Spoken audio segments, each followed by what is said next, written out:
Hey everyone, welcome to the Kids Land part of the Chameleon Swiss speedrunning tutorial series. Kids Land is considered the most difficult level in the game at both the beginner and top level. Let's go ahead and get into it. Coming into this first room here, you want to jump in between the Chocolate Kids gap. They move a little bit RNG. As you saw this one over here even went into that wall a little bit, but usually they're not in your way if you jump towards the center. So you want to jump through here and then go straight to the door and go into the next room. Now here I'm going to go ahead and stop for a second. This needs to be explained in high detail. This type of room is the bane of Twist Runner's existences. I'll refer to this one as the Zeroth cycle room, because it's very consistent to get here at the same time. As you saw, the first two rooms are very easy to get through. So I'm going to explain what's going on as a whole here now, because I think it's important to know. There are 4 total cycle rooms like this, with moving platforms. Those platforms are moving on a global timer. So they're moving in global cycles. That means as soon as we hit A on starting Kids Land, those platforms are moving. Naturally, you can make mistakes throughout the level, and there is some RNG throughout the level that can cause you to miss cycles, and therefore it'll lose you time. For this purpose of this video, I'll be going through each section of this level as I have been, and then I'll be using pre-recorded footage to show the different cycles that you can make for the top 3 cycles, the fastest cycles that you can make without mistakes. Entering this room, you want to walk up to this green and orange meeting area, stick out your tongue away from where this is going to be, and then rope it back into this present. That'll allow you to get close and then spin around to make the gap. This is really the only cycle that you really make in this room. If you are slightly late, or if you're having trouble getting this without hitting the wall or grabbing onto this pole, this jump from the edge to the platform is easily makeable. So you can go ahead and go for that, and then just grab onto this present and spin around normally. This room is a little bit different on the US and Japanese versions. When you walk in here on the Japanese version, there's enemies, but for the US version, you want to just run straight across. This room is also different on the US and Japanese versions, but for the US version, you can see that there is this Wafer guy in the way, and you need to get to the door across from him. So, what you can do is jump into him and damage boost across, and then make it out. If you were to fall down here, you can do a tongue vault, and you'll be able to hit off of him because he sticks out a little bit from the edge here, and you'll be able to hit off of him and get up here as well. In the Japanese version of this room, there's a glass box in the middle, which doesn't matter, and some enemies that spawn in. Specifically, these ones blocking the door are troublesome. But what you want to do is grab between 2 and 4 of them. If you only grab 2, you can still walk between them, but usually 4 is a little bit safer. And walk into the next room. This room looks a little bit different on the Japanese version, but the reason that you want to grab them is not only to not take damage, but when you walk in, you can do a right buffer, and you will hit this guy out of the way. It is much faster than the English version, and it allows you to make the next cycle easier. In this room, you want to come up to about this yellow and green area a little bit, right on the edge, and then you want to grab this pole. Slurp in just a tiny bit to make sure you don't hit into that enemy when you spin. But then you want to spin over to here so you can go through the door. If you do grab an enemy, it's not a problem. Just keep moving on and you'll spit it out in the next room. This is the first elevator room. You want to spit an enemy right here if you have one. And then you want to jump over to this platform. Stick your tongue out a couple times here. There's this weird glitch where your tongue can be intangible and invisible for a little bit. So you want to stick it out to negate that glitch if it happens. And then you want to grab those two guys with a straight tongue there. I usually like to hold R to make it so that I don't lose my position. And once the platform gets close, you want to jump over to here. The next room we're going to enter with a buffered upright shot. So in the upright notch of your controller, and you will have shot the two pogo guys that were bouncing in. Once you've shot those two, you want to come in, grab one more. This can be a little difficult, but you want to jump up and shoot behind you to kill that third one. That'll allow you to get into this next room as fast as possible. If you're having trouble with that, all three of those pogos actually land down in this area for their second landing point. So if you're missing one, just come down here to get it.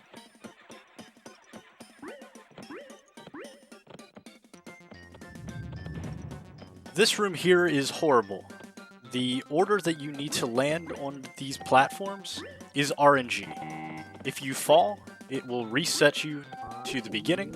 You'll have to re-land on all of them. But the best way to do it is when you enter this room, if it is either this platform or this platform, run straight to it. If it is the back platform, you'll want to slurp in and spin to it. Those are the fastest ways to reach each platform, and doing this room the fastest way possible is very, very important to make it to the next room for the cycle to be on time. Coming into this room, if you see this heading backwards, then you are now on normal cycle, and that can be improved later, but the two different cycles are called normal and task cycle. So the normal cycle is anywhere from here, where I got it at the earliest possible moment, and as you can see I'm waiting now, until you get to here. If I had entered the room slightly before it got to here, and I was able to get here at this point, that would still be the exact same as entering it as early as I did when the platforms were just moving back. So that's normal cycle. You want to grab onto that, slurp in a little bit here so you don't hit the wall, and then swing around. So up to this point I've played perfectly on this attempt, and I'm able to get the best RNG here. And that will let me get to the task cycle. Task cycle happens as this is moving towards the wall. Not when it's already at the wall, but it has to be moving towards the wall. This is super early, so I'm going to grab it and slurp in a little bit before swinging around to the other platform. But you can make it with slightly worse RNG, especially on the Japanese version of the game. And you'll see it more like this, where I swoop around immediately. I've landed on the platform a little further back. This amount of time is not enough to make you miss any cycles, really. You can still make the best cycle even if you haven't gotten the earliest possible tasks. But as long as you're landing on this platform from spinning around, you have made task cycle up to this point. Let's get to the next section. This is the double wafer room. It's a little bit different between the two versions of the game as well. On the English version, there are two wafers, and they are slightly indented into the floor, as the other one was bulging out a little bit. So on this one, you cannot do the damaging strat. However, you are still able to go up to them and jump around. Because they're indented, you can jump around to this one at a significantly easier rate than the other one. If you're having trouble making that, I usually line up for right where the green and orange tile meet to make it, but you can just damage boost across as well. The damage boost will look something like this.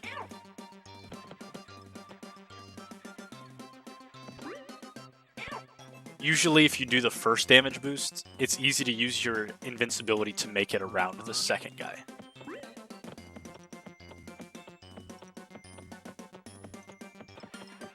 This room also looks a little bit different on the Japanese version. I usually like to come up the stairs and jump from around this green tile to down here. Then the same strategy works for the double damage list as it does in the English version, with lining up around the position of the meeting of the orange and green tiles. One other tip I have for this is to not jump out too far. You don't have much change of trajectory in this game, so you want to jump close to parallel with this guy in order to make the jump. The next room, you don't need to hold B as you're walking in, but as soon as you come in, hold B and reach for this pole that's a little bit off screen. And you want to make sure that you curve the tongue. Let's see if I can zoom out here.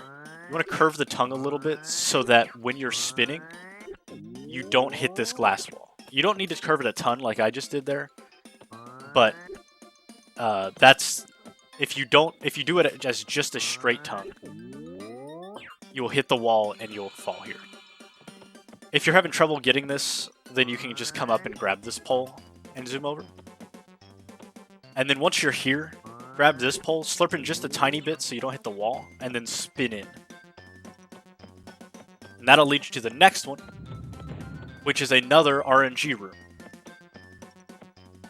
Now this one can be a lot more difficult. I usually go to whichever one comes up first, and something that not a lot of people know is that if, for instance, this one was my first one, it can go either direction. It will always be two apart. So when I stepped on this one, I need to go to this one.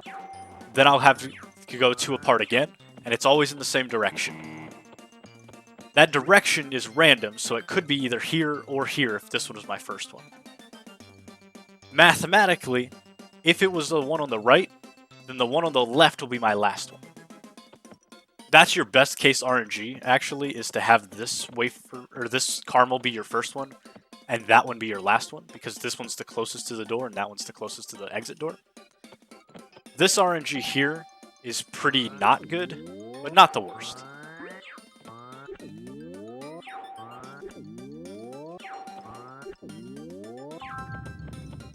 Entering this next room is the next cycle room, and this will definitely cause some trouble to newer runners. Coming into here, this is the first room that is definitely more difficult for casuals. This is the most recommended method from me. Here is normal cycle. If this present and platform are moving backwards, and they aren't close to the wall, it's usually about right here where I'd say that you're no longer on a different cycle. Usually about right here, you just want to jump across. And it's a pretty difficult jump, but you can make it, for sure. And then you can jump to the other ones. Be wary of the momentum that you're going to be given by being on a moving platform, especially between these two. If you are moving rightward on these two, for some reason, it is a very difficult jump to make. But if you're moving leftward, it's much easier because the platform's coming towards you and you do get a little bit of speed going towards it. But you just jump to the 3 and spin across. And that's what normal cycle generally looks like. The next one is called Quill Cycle. And it's because I'm Quill and I was the only one crazy enough to go for this. Basically, if the present is close to here, either going towards or away, you can reach out and grab it, and then slurp in a little bit and do a crazy spin to that, then reach all the way across, grab this present, and do a crazy spin over to here.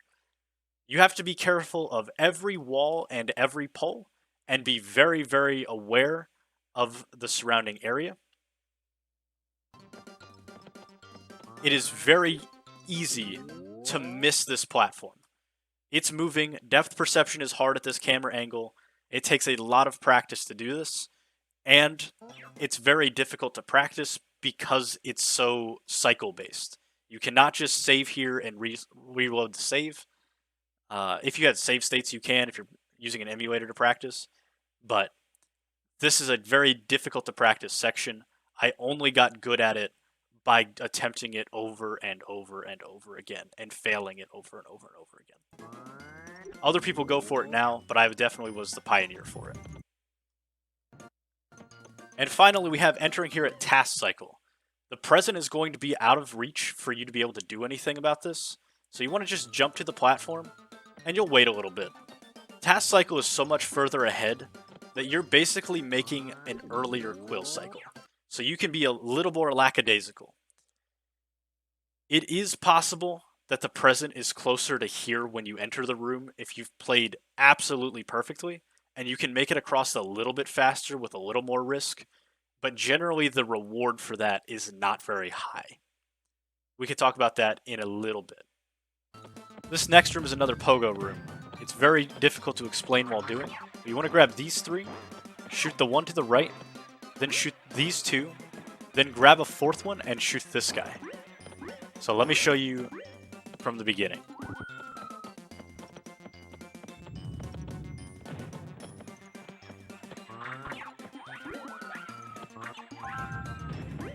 It'll look like that, and that'll unlock this door up here, and you can go through. Because this room is so fast, sometimes you'll miss one. Maybe you only got one of those. Usually it's this one that gets away, and that's the best one to have get away because he comes straight up here and you can shoot him from close to the door. The last one will stay around this area, and one of the other ones goes up here. I'm really not sure where the fourth one goes, but it's the easiest one to hit because it's the first one that lands.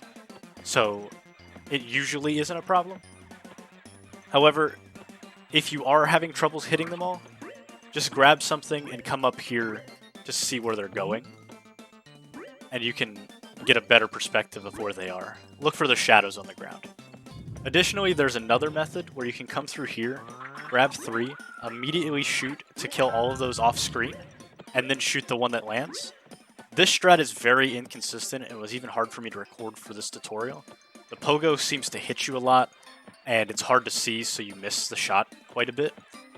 It saves a very, very minuscule amount of time, and that minuscule amount of time will not matter for any of the cycles that we discuss here. On the next elevator room, you want to walk over to this and jump off screen to this platform over here. Stand on the left side of this to avoid those 3, and you can take it all the way out to make this jump.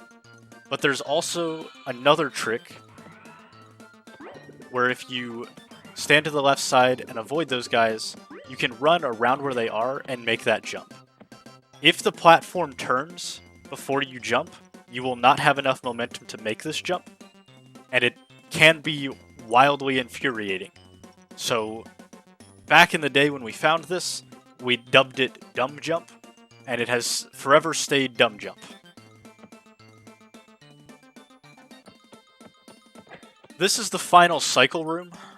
I'm going to talk about this one live real quick. This one continues the 3 cycles that we have talked about previously, so it depends on what you had in the last cycle room for what it does. Also, you should notice that the camera is a little different here. It's very frustrating, especially to newer players. So I'm going to go over some camera mechanics real quick. First of all, you can activate this camera in any room by pressing the L button, and it's the free cam. It lets you zoom out and turn the camera freely, whereas normally it just rotates around itself instead of the Chameleon. This room, however, forces it, which is very unfortunate. So yes, you need to manually rotate your camera with the C buttons, and it is terrible.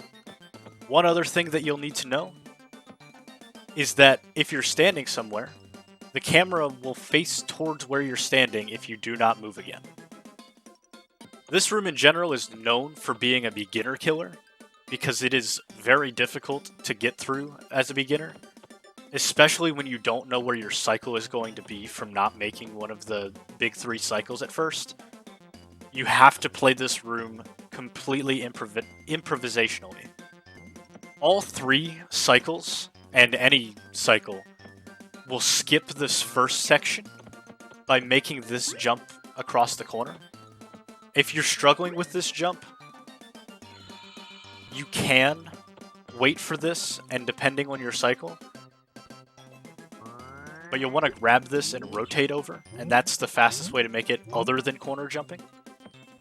For the second section, you want to grab this pole in the middle to slurp to the middle platform over there. And you want to slurp in a certain amount depending on where it is. If you're going to land on an edge, whether it's that edge, or even a little bit closer than the edge itself, then you want to slurp into right before the first white line of this platform here. If you're going to be in the middle, you want to slurp into the middle of the white lines, of the first 2 white lines. So here, if I'm going to be on the edge, I want to slurp into right before the white line and then spin over. Here, if I'm going to be in the middle, go to the middle and then spin over. Lastly, you'll want to grab this pole as soon as possible. Spin towards the crown, but make sure you're not too far towards the crown, because otherwise your tongue will clank on it and you will fall. The reason you don't want to spin the other way is because sometimes if you're spinning from here, you'll hit this pole and also fall. The last section is usually the easiest. It's going to depend on your cycle, and you have to play this by ear as well, because sometimes these platforms separate, but you need to make a spin across to it. Then the final one, it doesn't matter where they are, you just spin across. Lastly, you want to set your camera this direction. It puts the camera in the wall a little bit and will allow you to get a trick a little bit easier because it lags the game slightly more. We'll talk about that in just a second. Alright, let's talk about the cycles here. First of all, I run over to this corner because it allows the camera to not get stuck on things as easily. Another thing I want to mention, these in the Japanese version cause lag to the game for some reason. So this jump in particular becomes tricky at some camera angles that cause more lag. So if you're playing on Japanese, be cautious of that. Alright, let's see how normal cycle looks. When you enter here, the platform is heading back or it's just starting to head forward. It means you have a little bit of time to line this up, so you don't have to rush if you're on normal cycle. Once you get here, head towards the edge, grab the pole as soon as possible, spin towards the crown because otherwise you're going to hit on this pole. It's very sad. And as you can see, the cracker platform or the wafer platform and these poles have lined up perfectly on normal cycle. I believe this might be intended by the developers based on the fact that there is a ranking for your time after the end of each level. Go ahead and spin across here, and boom. You have made it to the final boss area. If you were on Quill Cycle after the last one and played perfectly up to this point, you need to move fast here. This platform is about to head back. He's heading out, so you need to hurry in order to make this cycle. It's very difficult to reach this, and I'll show you another strategy afterwards. But once you do, you can spin this way on Quill Cycle, because the platform is not there, and there's risk of hitting your tongue on the crown while slurping in. These platforms are usually lined up. It's a little bit harder than normal cycle, though. Let me show you another thing real quick. So here is another example of me on Quill Cycle, where I took a little too long. Now the platform's heading back, so I won't be able to reach the present. If I don't reach that present, then that means I'm going to be thrown back to normal cycle because I'm going to go all the way back here. However, there is a slightly slower Quill Cycle where you can jump across to where the crown platform is and still make it. And that'll allow you to be around the same cycle and grab one of these presents and make it across. And finally, Task Cycle. Task Cycle is almost the same, there's some lag, as normal cycle. The platform is usually back further. I was a little bit late on this task cycle. It could have been a little bit better. But now that I'm here, I'm still making it to this early enough that I'm not having to worry. These separating is indication of a later task cycle, so you definitely need to be cautious of when you can spin. If I was standing here and I knew this was happening, I would be able to grab the pole and spin over to that very riskily. That's not a word. But instead I slurped in a little bit and grabbed the pole and got over as soon as I could. So that's all the cycles that are notable, and if you're not making one of those, you're mostly on improvisational mode. The platforms moving in awkward rhythms are unpredictable by the time you get there, so good luck in achieving those when you get to them. It's especially what makes this room harder for beginners. Alright, let's go ahead and get into this boss. So this is the giant cake, and he has 2 major time saves that make this level the hardest level in the run for top level runners. So normally, you will fight this guy by waiting for him to open. He'll shoot some strawberries. And then you can grab 1 chocolate kid, and then he'll repeat the process. However, we actually have a glitch that was found by Kefka14 back in 2015 that we call Cake Done Quick or Cake Skip. So what you can do is you can save the game on this boss, exit, go to the training room, run through the door to exit specifically, go back to load your file, and when you do this, you will be able to move during the cutscene. Normally you cannot move during the cutscene, and this is only helpful on this boss, though it is possible against every other boss in the game.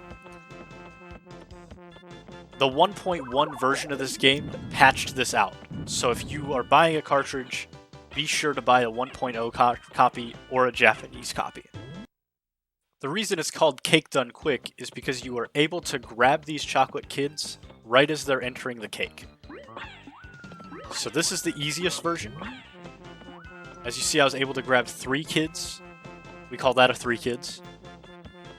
And then you will be able to follow the cake and snag the last one when it opens, finishing off the boss.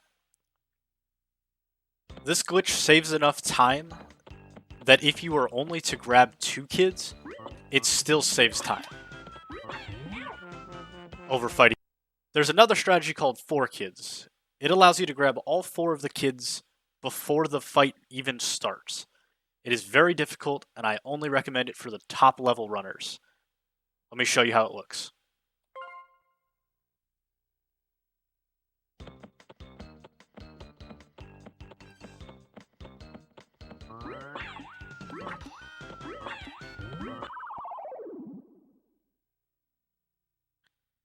That's it. That is the quickest way that boss can be done. The biggest advice I have for that version of the trick is to make sure you don't jump too high while grabbing the kids. If you jump too high, you're going to not have enough time to spit it out, land, and then grab the next one. The other glitch here is called the pause glitch. Now that you already know that you need to save the game when you're entering, here's how you can save it the fastest. This strat was found by both Alaris and Custom in 2017, and there's a frame-perfect input when entering a boss store that allows you to pause the game before the cutscene starts. This will save you an extra 11 seconds, and as long as you're going for any form of Cake Done Quick, I recommend at least going for this. It's very rare to even get it in a run because of how tight the timing is and how inconsistent it can be with where you need to start mashing. But here we go. And it looks just like that. The game will pause, and you can save during the cutscene. And exit the game before the boss fight even starts. And that's it for Kidsland. A good beginner's time here is around 5 to 5.5 minutes, just because it's a very difficult level. A good high level time here is around 4 minutes, which can be done with normal cycle, no pause glitch, and 3 kids on the cake skip. A great top level time here includes getting all 3 of the big 3 time saves, task cycle, pause glitch, and 4 kids, and that'll hit sub 325. Only getting 2 out of 3 of the tricks is acceptable at all but the world record level of attempts. Additionally, there's a theoretical cycle that we can make beyond task cycle with perfect RNG and execution that has never been achieved in a run or even an IL attempt. It could technically push the time down further by about 10 seconds, but it's so hard and luck dependent that it's likely never going to be an expectation unless more tricks and setups are found. It has only ever been done once, and that was with Save States by Kefka. In the description below, you'll see a link to the tutorial playlist, as well as a link to the Discord server and the speedrun.com page. Be sure to join the Discord server, we're always happy to help new players. Also be sure to give this video a thumbs up, a comment, and subscribe so that this video is easier for other people to find. Thanks for watching, and I'll see you in the next part.